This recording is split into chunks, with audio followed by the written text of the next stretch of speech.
Public education itself is the place where hope lies. All of our children can attend. It's universally accessible. It's free. Our kids can start when they're 4 years old. And its goal is to ensure that every single child has an equitable chance for success. Public education is the place with intention and action where hope is possible. Thank you very much. Public education is a cornerstone of our democracy. It's a fundamental part of the American dream that every one of us has the freedom and opportunity to create a better life for ourselves and our children. But Donald Trump and his new Secretary of Education, Linda McMahon, haven't exactly made it a secret that they want to shut down the Department of Education.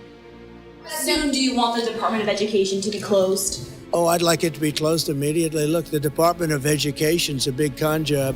Okay, what's the truth? Why do we need a Department of Education? Well, let's start by asking this. What was public school like before we had a Department of Education? In the first few decades of our country's history, we had a divided education system. Wealthy families were expected to pay for their children's education, usually through private tutors, while a few places began to offer public schools for families who couldn't afford a private education. It's important to note that Black and Native American children were not included in this. Many Indigenous students were sent to boarding schools, called Indian schools, to be, quote, re-educated and erase their cultural heritage. These schools were absolutely rife with abuse, and more than 3,000 children died within their walls. Meanwhile, Black children weren't included in the public education system either. Many states had explicit anti-literacy laws that prohibited enslaved children, what a horrible phrase that is, and often free Black children too, from learning how to read. It wasn't until after the Civil War that Black kids were allowed to attend public school. But that was just on paper. In practice, they were often excluded from schools and given a lower quality education. The 1896 Supreme Court case of Plessy versus Ferguson, which gave us the infamous phrase, separate but equal, included education too. And just like every other way that law was applied, public education may have been separate, but it was definitely not equal. Then, in 1954, we got a much better Supreme Court decision in the case of Brown versus Board of Education of Topeka. In Brown versus Board, the Supreme Court ruled that racial segregation of public schools was unconstitutional. But many school districts and states resisted integration, and when little Ruby Bridges walked into her first day of school at William Franz Elementary, she was surrounded by an angry white mob, and it was up to U.S. Marshals, from the federal government, to protect her. Ruby's brave walk into her elementary school isn't ancient history. It happened in 1960. Not only is Ruby still alive today, but the only teacher willing to have Ruby in her classroom, Barbara Henry, is also still alive. We are so grateful to teachers like Barbara, who are dedicated to making sure that all children receive a great education.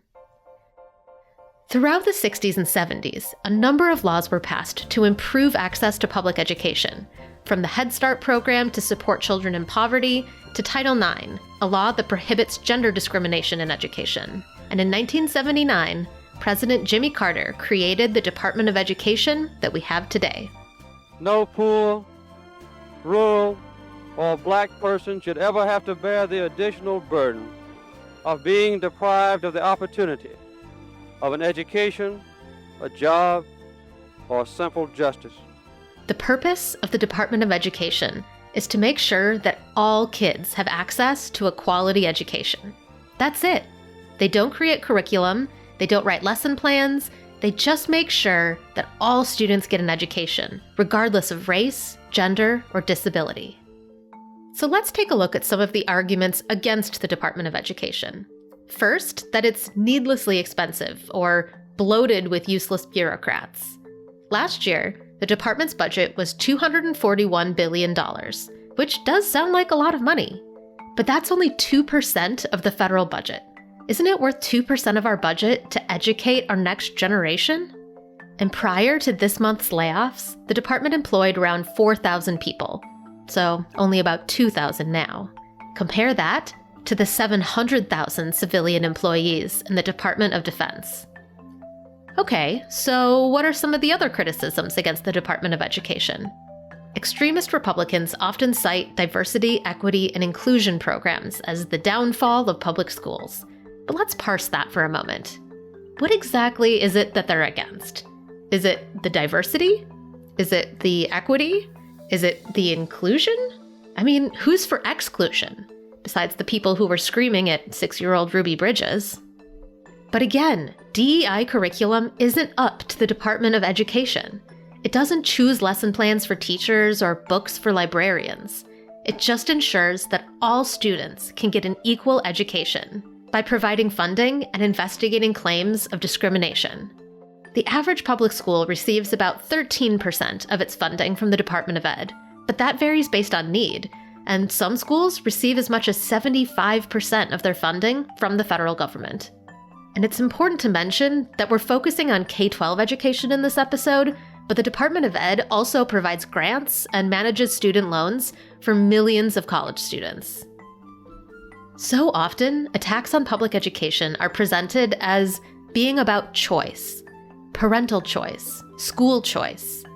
But in practice, school vouchers and private schools don't give real choices to families. They give schools the choice to exclude any kids they don't want, whether that's based on religion, race, or disability. And in many rural areas, there are no choices available. If a kid lives in a town with 500 people and one public school, and that school is defunded, where is that student supposed to go? Many underfunded schools in states like Missouri and Oklahoma are already only open 4 days a week because they can't afford to pay their teachers full time. How can those schools survive even more drastic cuts to their budget? And where are those students supposed to get their education? Sure, homeschooling is one option, but that requires a parent, and let's be honest, it's usually the mom, to drop out of the workforce and stay at home. Now, none of this is to say that there aren't real problems with public education in America. The COVID-19 pandemic in particular has led to lower test scores in both reading and math. But those problems aren't going to be solved by closing the Department of Education. Without federal funding, many schools in low-income or rural areas couldn't stay open. Many disabled students wouldn't have access to special education. That is what the Department of Education does. And that is what Trump and Linda McMahon want to eliminate. And worse, they're breaking things they don't even fully understand. One of the most important things the Department of Ed does is provide funding for IDEA, the Individuals with Disabilities Education Act. But in a recent interview on Fox News, Linda McMahon didn't even know what IDEA stands for. Congress appropriates the money that is going through Title I to IDEA programs. What's that stand for? Do you know what? I'm not sure I can tell you exactly what it stands for, except that it's the Programs for Disabled and Needs. Individuals with Disabilities Act, I think. Yeah. Yes. I'm guessing. In 1970, before the Department of Ed, only 1 in 5 kids with disabilities received an education, including kids who were deaf, blind, had learning disabilities, or any other special needs. Today, IDEA makes sure that 7.3 million students have access to the schools and individualized education plans they need. That's 15% of our public school students. Are we really ready to write off 15% of our children? We've been throwing a lot of numbers around, so let's put a few names and faces to these statistics. When he was a senior in high school, Tupac Mosley's father died and his family became homeless. Despite spending some of that year living in a tent, he continued to attend his public school in Tennessee and became valedictorian. He's now a graduate student in electrical engineering at Tennessee State University. Almost half of the funding for his school district comes from the Department of Education. Declan was born with a rare genetic disorder called myotubular myopathy. Because of special education services funded by the Department of Education, Declan has been able to attend public school in Ohio, and he loves science and dinosaurs. Paikia is a Native American freshman at Lewis and Clark High School in Spokane, Washington. Her family members, as recently as her grandfather, were forced to attend boarding schools that stripped them of their culture. But at her public high school, she's not just given a great education. she's encouraged to celebrate her family's heritage. By all means, let's continue to improve our public schools. But we can't do that for all students without the Department of Education. So talk to your friends and neighbors, talk to the other parents at the bus stop or at the school drop-off line. Let them know the truth about public education and what the Department of Ed really does. And there's so much you can do locally, like attend a school board meeting or organize with local parents. There are tens of thousands of school board elections coming up this year across the country, and they often come down to a few hundred votes. The more we lift up and celebrate our public schools, the more our neighbors and politicians will understand just how important they are.